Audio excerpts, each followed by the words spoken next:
Kita masuk di acara Masuk Pak Eko, ngebahas soal-soal yang lagi rame, lagi viral di publik, dan kita coba potret dalam kacamata yang jauh lebih luas di Masuk Pak Eko.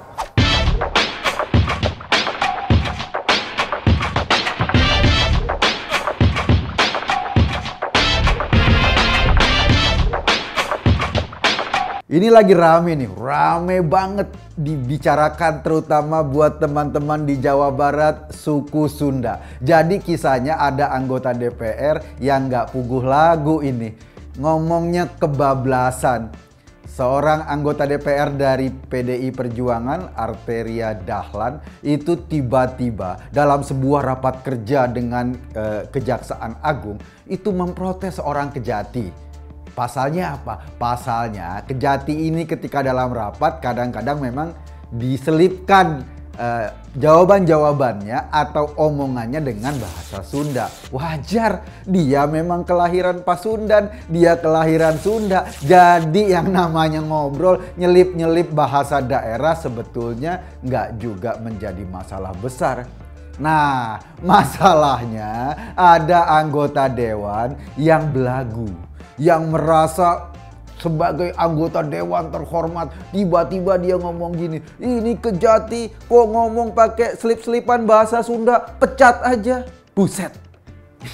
Ini kan keterlaluan banget. Iya, anggota dewan itu adalah wakil rakyat yang tugasnya untuk melakukan pengawasan, untuk melakukan pendampingan terhadap kinerja eksekutif maupun yudikatif. Tetapi cuma gara-gara ngomong pakai selip-selipan bahasa Sunda, masa teriak-teriak dipecat? Menurut saya ini adalah contoh betapa orang-orang yang duduk di DPR itu merasa jumawa, merasa sombong, merasa hebat sendiri, dan kemudian statementnya itu menyakiti hati teman-teman kita, saudara-saudara kita di Jawa Barat.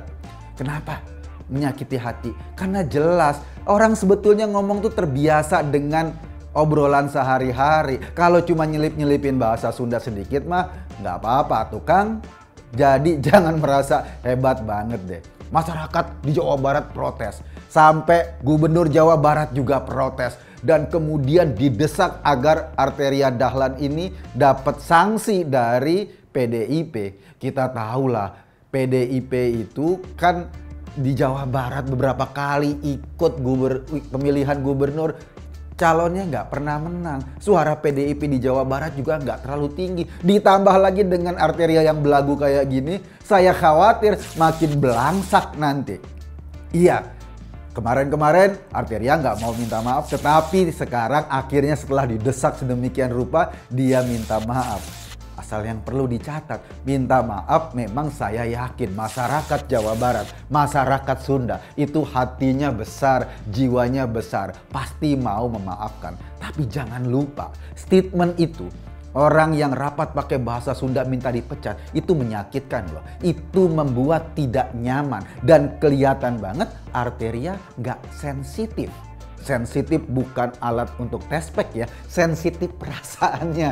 Jadi dia memasuki wilayah yang memang bisa menyinggung semangat kedaerahan, semangat etnis, dan itu yang gak disadari Arteria Dahlan. PDIP katanya lebih suka melakukan pembinaan ketimbang menyatukan sanksi.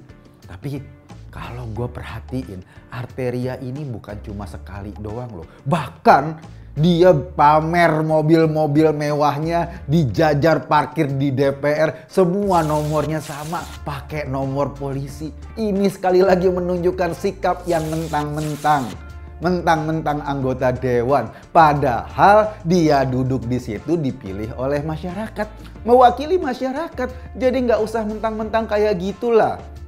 Lakukan tugasnya sebagai seorang anggota DPR yang melakukan pengawasan. Tetapi kalau pengawasannya cuma mengawasi orang yang rapat pakai bahasa Sunda atau selip-selipan bahasa Sunda, ya nggak usah dimasalahin juga. Apalagi teriak sampai pecat-pecat segala. Emangnya bangsa ini, negara ini punya bapaknya? Kan nggak begitu.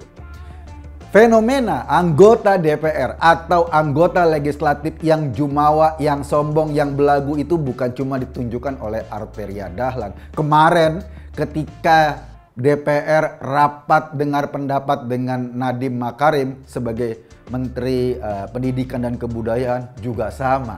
Ya, Nadiem biasa kan ketika presentasi di depan anggota DPR menyelipkan istilah-istilah bahasa Inggris dalam presentasinya. Anggota DPR dari PKS Lydia Hanifah itu protes. Kok Nadiem menyelipkan bahasa Inggris dalam rapat dengar pendapat dengan DPR. Iya, ada aturan rapat-rapat resmi kenegaraan harus menggunakan bahasa Indonesia. Tetapi yang nggak harus sekaku-kaku itu juga kali Kisanak. Kenapa nggak perlu kaku? Karena yang namanya bahasa, apalagi dalam sebuah rapat dengar pendapat kenegaraan, yang penting komunikasinya nyampe. Jadi tingkat sensitivitasnya nggak harus sampai kayak gitu. Lagian kan orang PKS kalau ngomong akhi, antum, barakallahu fi umrik, dan lain-lain. Emang itu bahasa Indonesia? Kan enggak juga. Toh semua asik-asik aja. Jangan kebablasan dan jangan belagu. Gue juga ingat ketika seorang Fadel Muhammad itu teriak-teriak untuk minta dipecat Sri Mulyani. Menteri Keuangan minta dipecat gara-gara nggak sempat menghadiri rapat yang diundang oleh MPR. Dan gara-gara MPR merasa kok anggarannya dipotong atau ajuan anggarannya tidak disetujui semuanya. Cuma sebagian aja yang disetujui. Lagi-lagi. Kalau Fadel ini bukan anggota DPR tapi DPD, Dewan Perwakilan Daerah. Lagi-lagi menunjukkan orang-orang di Senayan ini terlalu jumawa. Mentang-mentang mereka punya hak imunitas. Kalau ngomong tidak ada konsekuensi hukumnya, kemudian jadi kebablasan. Jadi merasa lebih hebat dari partner kerja yang diundang. Jadi merasa lebih wibawa dan suasana mentang-mentang ini juga kebawa-bawa dalam banyak sikap. Contohnya kemarin, Mulan Jamilah pulang dari luar negeri, nggak mau di karantina padahal lagi COVID. Dibelain sama anggota DPR dari Nasdem, Hillary Brigita Lasut. Kata Hillary, bukan Hillary Clinton nih, Hillary Nasdem. Katanya, jangan dong, masa anggota DPR di karantina harusnya diperlakukan sebagai pejabat negara. Walau, ini ngaco. Emangnya COVID mandang lu pejabat negara atau bukan? Emangnya COVID memandang lu artis atau bukan? Anggota DPR atau bukan? Nggak peduli COVID. Sepanjang lu adalah manusia, lu bisa terpapar COVID. Mau anggota DPR, mau dukun, mau tukang sapu, mau supir, jadi perlakuannya harus sama. Kalau pulang dari luar negeri ya harus dikarantina. Kalau mau gratisan karantina di Wisma Atlet, kalau nggak mau gratisan karantina di hotel. Kan begitu. Sekali lagi ya, menurut gua, monggo bapak-bapak, ibu-ibu, anggota dewan yang terhormat. Nah itu dia. Siapa sih Arteria Dahlan minta dipanggil oleh KPK anggota dewan yang terhormat. Hormat, siap gerak. Jadi mereka tuh sampai kayak gitu-gitu dimasalahin. Woi, kalau manggil gue tuh anggota dewan yang terhormat, apalagi dalam rapat.